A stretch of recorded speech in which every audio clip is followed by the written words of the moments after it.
This is it. Okay. Lift that.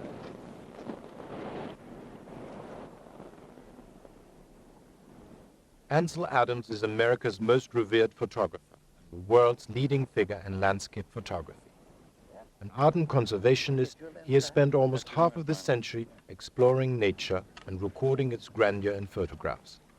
In this, he follows the path of three other great American photographers, Edward Weston, Paul Strand, and Alfred Eisenstaedt, all of whom had a profound influence on him. Not bad at all.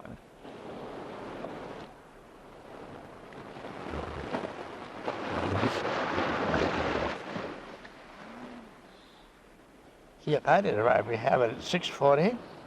Right. The shadows I put on 3. Well, I'm going to drop the shadows again down to 2. Well, now it'll be at 60th to 20 to 32. But I've got to use this extreme front f-stop scale. Oh. This is one of those 3 f-stop scales. Oh, that's right. So That would account for it only 4 times. 22, 32, do you want to Yeah. give it? Okay. Born in San Francisco in 1902, Adams has never moved far away from the sweeping landscape of his native California. Exploring the landscape of Yosemite and the Sierra on foot, he began to record in pictures the wilderness he saw. 5. Good. He was soon hooked on photography and gave up a promising career as a concert pianist. All right. That's good. This 10 and 2/3 are now placed on 2, and there's still a trace of detail and the separation in the white. The water's now. Let's stand a few minutes, be wonderful. But they sure have cut in on that other side. Very good. Good experiment. Adams is considered one of the most outstanding craftsmen in photography. He often prints the same negative again and again in order to achieve flawless pictures of extraordinary tonal virtuosity, a technique which has earned him a worldwide reputation. His most famous prints, like the legendary Moonrise over Hernandez Valley, now fetch such high prices that Adams has decided to sell only to museums and institutions. What made you decide to become a photographer? You started as a concert pianist. Well, somebody said it more or less an inevitable infection. I was trained as a pianist and spent the summers in the Sierra, pardon me, and photographing all the time, and primarily making records, visual diary. And finally, the pictures began to be a little interesting to me, and I was seeing things better. And I made a first rather good picture in 1923. And then I made my first really visualized photograph in 1927. But I was still piano, but the music was beginning to erode it a bit. And then I met Paul Strand in 1930 in New Mexico, in Taos, and saw his negatives, and that's what really turned me over to this decision to be a photographer. Then I tried to keep both the piano and camera going for several years, but no, it has to be all or none. You can't do it. Do you think the two things are related? Well, I think it was the writer, Walensky, who said that all art is the expression of the same thing. So the relationship, there's nothing direct, any more than between painting and sculpture. But there's certain aesthetic principles which are automatic and not necessarily taught or formalized. And there is also in photography, or in music, a very great necessity for discipline. As you've got to have the right notes. Did you wait a very long time to achieve that particular image? Well, we don't wait. We've come across what is called the found object. That's my approach. In this case, I saw this tree, and I saw the sun, and I realized it could be a very effective image. So I suppose, after selecting the object, I perhaps waited 8 to 10 minutes simply to get a agreeable sun position. But that's all. This one is very strange. I think it's practically and totally a silhouette. Cartier-Bresson says there is a precise moment for taking a photograph. Yeah, well, he is an absolute genius in the anticipation of the moment. And he not only does that with an individual situation, a person, but he does it with many people. you have a group, several people, several things happening, and his mental computer is able to anticipate where everything is going to be. I mean, there's nobody like him. There's a few that approach, like Gene Smith, and well, there are a few others, but I think he is still the superb. The superb anticipator, I call it.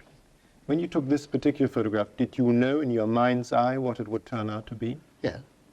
Yeah. It was going to be a silhouette. I had hoped I could hold a little more definition here. But the light was changing very fast, and I trusted to memory rather than to another reading. I could have had a little more thing in here, but there's nothing in the negative, so it has to be put in very deeply. This is one of my earlier ones, and it's one of my most satisfactory. It happens to be very difficult to print because it was a poorly processed negative. It's taken with a very long lens on a 4x5 in the southern Sierra called Precipice Lake. And it's a matter of it being there at the right day and the right time. Just a few days later, this ice had melted and the feeling had disappeared. And in this case, I was very anxious to emphasize this beautiful white door. And if I achieved a higher value throughout, I lost the impact of the door. So it has a slightly mournful, intense feeling to it, which that's the way I saw it or visualized it. Mr. Adams, this is one of your very first prints, isn't it? Well, the negative was made in the early 1930s, but everybody seems to like it, and it's very nostalgic for me. Why is it nostalgic? Well, it's the experience of the place, and the whole southern Sierra is incredible. And this is what we call the Kern River Sierra. And this next one is in the upper Kern, that is northern, near the headwaters. I'm working up here, I guess, about 12,000 feet, 11 to 12,000 feet. And it's just a moon sunrise. This is a setting moon. It's a very difficult thing to print, to get feeling of light, because if you get the moon lighter, you lose your sky. And it's very interesting that the rock here in the sun is much brighter than the moon, which is, after all, a very, very dark substance.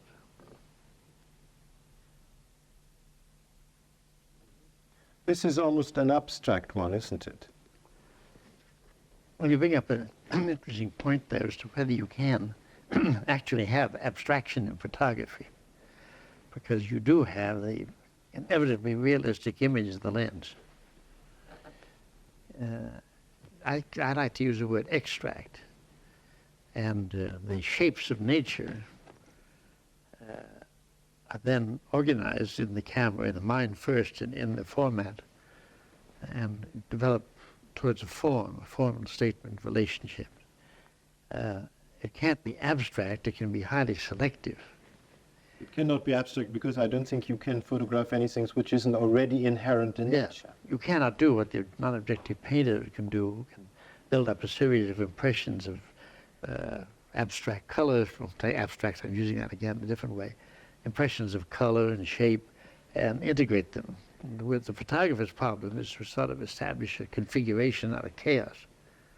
And he has to think of his format and enclosures, relation of textures and values. But again, that comes from, it's automatic. I can't sit there and contemplate, because by the time I finish the contemplation, the sand would be blown away, and I would be lost. Are you very aware that you try to preserve fleeting moments? Well, it depends what you call fleeting. Sometimes, in the geologic sense, a year is a very fleeting moment. And sometimes with the people, it's a 25th of a second. Of course, if I know something is very obvious in just a few moments or a few minutes, it's going to be perfected. If there was a funny little cloud moving out of the sky, if it had no relation to the picture, did nothing for it, I would wait till it left. But on the other hand, if I keep waiting and waiting and waiting and waiting, the light changes, the mood changes, the excitement changes. So I'm supposed to see it rather swiftly. The extraordinary tonality of the shades of gray and black and a little bit of white, is that what happens in the camera, or is that what happens in the printing? No, you see, of course, again, none of my images are realistic in terms of values. I mean, the original was much softer than the photograph. And in order to get certain vitality, if I kept a lot of shadow in here, I would have a totally different picture. So I sometimes will let things go very deep. In other words, it's a manipulation of value, intentional manipulation. But it also gives the photograph an extraordinary clarity and crispness. It's like the piano. You have 88 keys. You can go from the lowest to the highest, or you usually work within a few octaves. Or there were some magnificent things within just an octave or two. So it's all a matter of the basic feeling. This, again, is a fleeting moment in nature, and a few hours later, there's a change. It's just a disappearing ice flow on Ellery Lake, that is east of Yosemite. And it, again, it is intentionally the background and the water itself pitted very deep, simply because of the excitement of this sunlit illuminated ice. Now, don't ask me why I did it, I just couldn't help doing it. I like things usually in fairly soft, rich light, and it's a sunrise in late autumn in the Rocky Mountains. And there again, the subjects were very soft and would be very gray and uninspiring in a black and white, but again, beautiful in color. But here we have to expand, so we expand the contrast. Because we know we have to have in the print to become exciting value something like this to this. I mean, this is still on the border, there was still substance. It's not a black hole. But if that is a weaker variation, from my point of view, then it would become rather insipid. I happen to like this photograph very much. It was made in Cape Cod many, many years ago. And it's an interesting matter of interpretation, because my first prints tried to capture the very soft gray light of the area. And I became dissatisfied with the qualities of the prints. So I simply improved the printing, I think, by increasing values and strength. But there are the two steps. I mean, one is the moment of taking the photograph, and the other one is when you actually print the photograph. Well, that's an important question. Actually, there's two ways. One is to take an average exposure, just shoot, you know. And I hate that word, but click. And then you process, and you expect some miracles to happen. The sad fact is they very seldom happen. The attitude of the creative photographer, like, for instance, Edward Weston, Stiglitz, people of that caliber, that they saw very clearly in their mind's eye, or in other words, they visualized the image before they made the photograph. Then the technique or the craft is simply applied as required. And while you do have certain, you might say, enhancements as you print, things details become revealed, you never can escape the original visualization. And you shouldn't. I mean, that's the negative, and you've got it. And I'm guilty of creating a cliche, which I use very often, is that in actuality, the negative is like the composer's score. All the information's there. And then the print is a performance. See, so you interpret this score at varying aesthetic emotional levels, but never far enough away to violate the essential concept. So if somebody would take your original negative, which is the score, and print it up, one would end up with a totally different photograph because it's a different performance. I hope it would be different. After all, when I was a pianist, I was playing music of Bach and Vivaldi and Mozart, who not only were long dead, but had never heard a grand piano. So, in a sense, any music performance of that music is what's sort of a transcription. A contemporary composition, which is made for the contemporary instruments, is something else. Over there, the three prints are from the same negative, aren't they? This is probably my first visualization. I chose a filter especially for the dramatic effect of the sky. So I began to see as a dark, heavy sky and intense shadows. So it was made in 1927, and this is the first print, which is about 54 years old.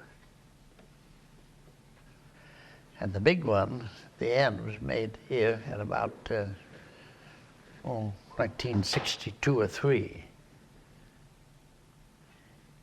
And this center one is about maybe 5 years old. So it's a case of different performances of the same negative. But all three of them have totally different emotional qualities, haven't they?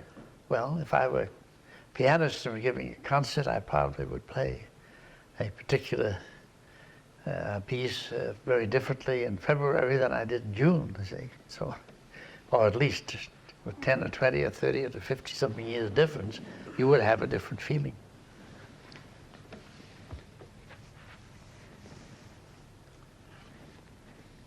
So you think a negative has infinite possibilities of different prints? Well, yes, with certain respect for the original intention, but I will give all my negatives and archive to the Center of Creative Photography in Tucson. And one of the stipulations with the negatives is that the advanced students or serious photographers will have an opportunity to print them for non-commercial use and under academic supervision. It just won't go in and fool with them. There'll be a sense that there'll be negatives that I hope will last for quite a while. And the thing that excites me is that within not too many years, we're going to have a entirely new medium of expression of the electronic image. So I've seen what can happen to a print reproduced by the laser scanner and how that is enhanced, and that's just the beginning. I also have seen some magnificent electronic images, direct electrical, not pictures of pictures. And I know the potentials are there. I know it's going to be wonderful. Well, in that sense, the negatives for these photographs, as an example, will take the place of a Frescobaldi or a Percival, you know, or some early composer, who will then be reinterpreted through a fresh medium. And I think that is marvelous. This is not a young negative. This is very hard to print. It was taken very early in the morning, autumn morning in Yosemite. The problem is that the values of the cliff and the values of the foliage and things were pretty close, so I had to expand the contrast on this. In a color photograph, this would be a very, very quiet, subtle thing, probably within just a very short range of values, which would be hopelessly dull in black and white. So I have allowed the shadows to go down almost to maximum depth, and then these pick up. And the difficulty, of course, is trying to separate values like this in rock, because nothing I can do. All these problems have to go through your mind, you know, like a carousel. But you still work totally instinctively. Well, I had to measure everything. I had, just at that time, a Western meter. So when I couldn't measure exactly, I could interpolate. And I got a pretty good idea of placements and values. Would you take many photographs for a picture like that? No, I usually take just one. I'd never brackets, with the following exceptions. This, I knew when I took this, it was a good image. It was going to be a good image, so I'd take two for protection. And actions can happen, scratches and anything that had nothing to do with the actual photograph. And if you compare the two of them, are they almost identical? They would be the same. Oh yeah. And you don't bracket now. Bracketing is a sign of insecurity when you say, gee, I don't know whether that's F25 and F11, I'd better try F8 and 16 and, you know, but that means you don't really know what you're doing. How does one avoid, for instance, a photograph like this just to become merely pretty? Well, that's a matter of taste and, you know, it's your visualization. I can see all kinds of prettifications, you want to use the word, but there is something that, if it relates to you in an aesthetic sense, that's all you can do. Because the danger of the postcard, of course. The danger of the literal postcard is just something that isn't very clearly seen. And again, Weston had made some marvelous remarks, and one of them was that composition in photography is the strongest way of seeing. Yes, I mean, during your career, you moved away more and more from a mere pictorial view of the... The painter has a totally different approach. A painter's approach is purely synthetic, in the sense he pulls many things together. I don't mean synthetic in the wrong sense. And the photographer's approach is analytic. Yes, except the painter has the possibilities of an accumulation of time and intentions, while the photographer is the frozen moment. Has to be right, that's right. You're very concerned with mood, obviously. Well, that's part of the visualization, the aesthetic and emotional statement. I think it might be helpful to you to quote Alfred Eisenstaedt's statement. When someone asked him in earlier days when photography was scorned, usually, said, Stiglitz, we don't understand this talk about creative photography and creativity with a mechanical medium. How do you make a creative photograph? And he replied that he was interested. He would go out in the world with his camera. He would come across something that excited him emotionally, spiritually, and aesthetically. He said, forget all those words. They don't mean much. They're just symbols of something much deeper. And I see the picture in my mind's eye. I make the photograph, and I give you the print as the equivalent of what I saw and felt. And that word equivalent is really profound, because it is the equivalent of two things, what he saw and what he felt about the thing.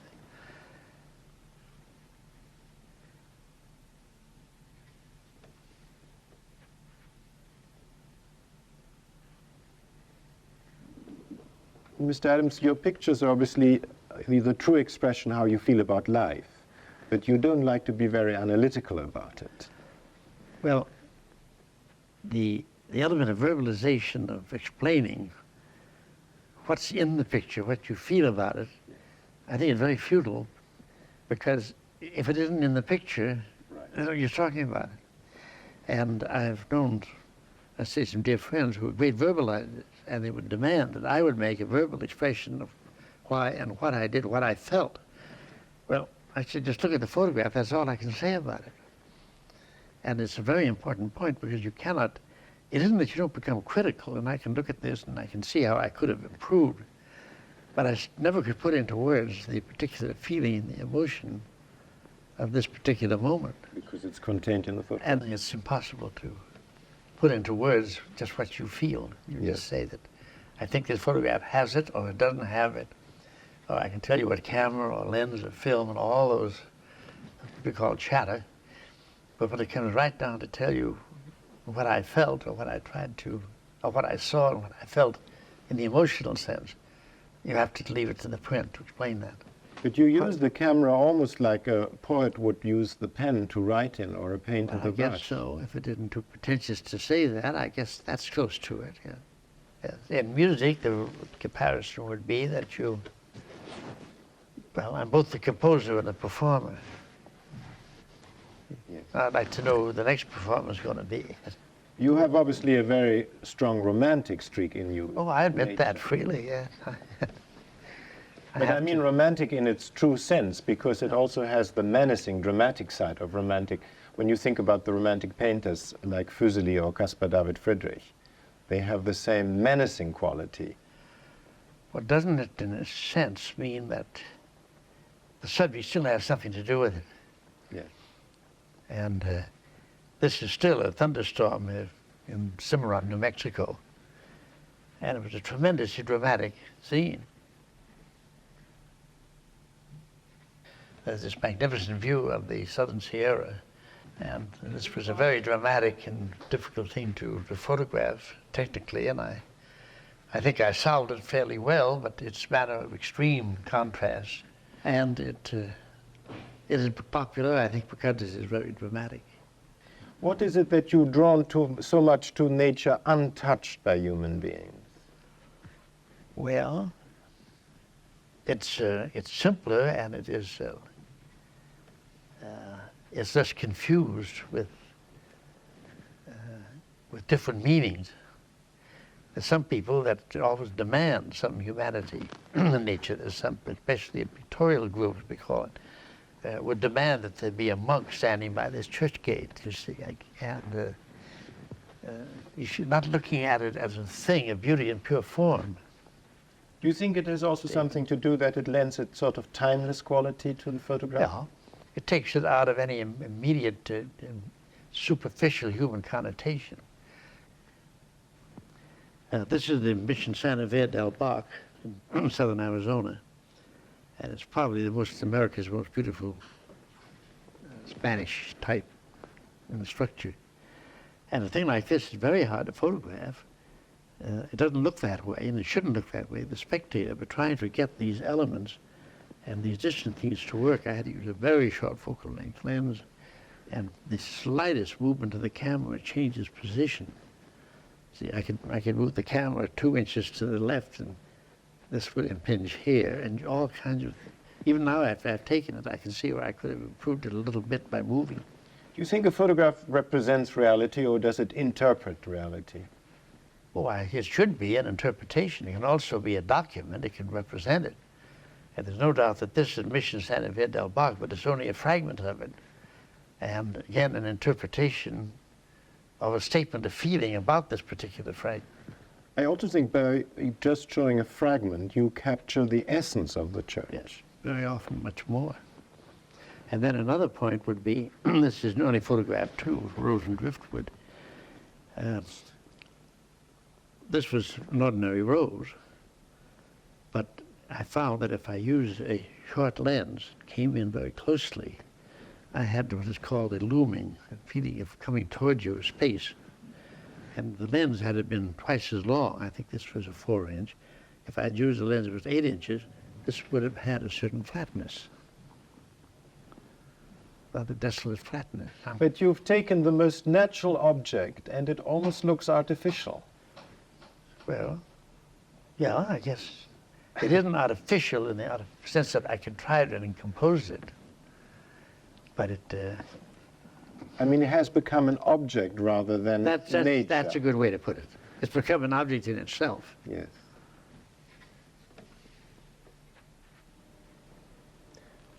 Mr. Adams, you're not normally known as a people's photographer, but you have done quite a few portraits. Well, I worked professionally. I did a great many people and things related to people and things with people and things for themselves. I did portraitures professionally, but I never liked it because, again, if it didn't stir me to do something on my own with people, it is very difficult to try to manufacture something you just don't understand. And it's failures on my part, not in their part, or not necessarily in their character. It's just that I couldn't control it, so but I did it as good as I could, and sometimes they liked it and sometimes they didn't.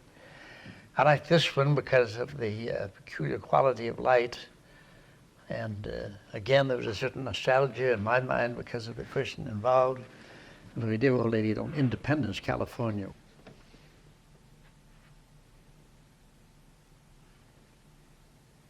This is an interesting image, and this was the camp near the shipyards at Richmond. And both parents were off working in the yards on probably double shifts. And this boy was keeping the little kids under control. There's actually 4 of them. And this little kid was being interviewed, and he was scared to death. But the intense element of the thing I see, again, the picture of my mind's eye, and I reach for another camera and little Rolleiflex. And I've had no chance to really compose. The whole thing was done in just a matter of a minute. But it's very difficult to print, but it has a certain quality that I like, and I would put it in with my good work. These children were obviously not aware that their photograph was taken. But when Except I think the little baby was.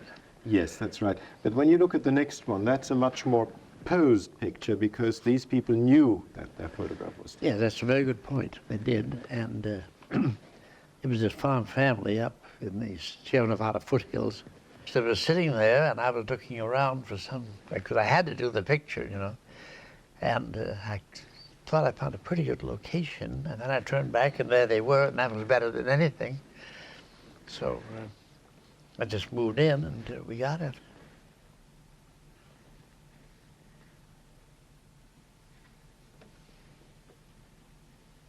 But this picture is coming up. It's a very recent one. Yeah, about November last year. I mean, her face is almost like a landscape. Well, she's an incredible person and one of the very great artists. I said, I want to make a photograph. And she said, oh, why? Why did you find somebody that's worthy of photographing? Or some such silly comment. So I said, well, I've got it very simple. And she sat down, and I just looked around, and she was just waiting. And I just saw it was trying to organize these various leaves so they seemed to work, we say. So then I said, let's go. So she just looks at the camera, and I do it. That's all there is to it. And then, of course, O'Keeffe's my husband, Alfred Stieglitz. This is a color photograph, interesting, in the sense it's done on one of the early Kodachromes, early 1940s.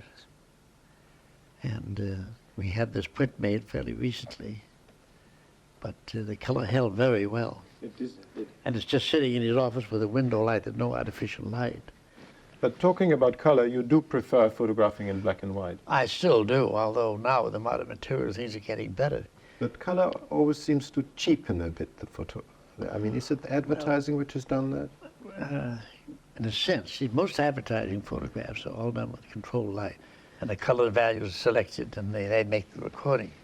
When you get out into nature, you have a variation of what we call Kelvin or color temperature, a very complex contrast problem, and you can't do anything with it. I mean, the nature, the green may be very beautiful, and the ocean color up there may be beautiful, but it comes together with what the film said is realistic, it'd be very ugly. So part of the visualization that you'd have to consider would be, what's going to happen to color? How can I control this color? Can we have a look at your gallery? I think there are some of the larger ones. Yes, sure. So it would be very nice to take a look there. So, fortunate that when we designed the house, we could have room for gallery space and dark room.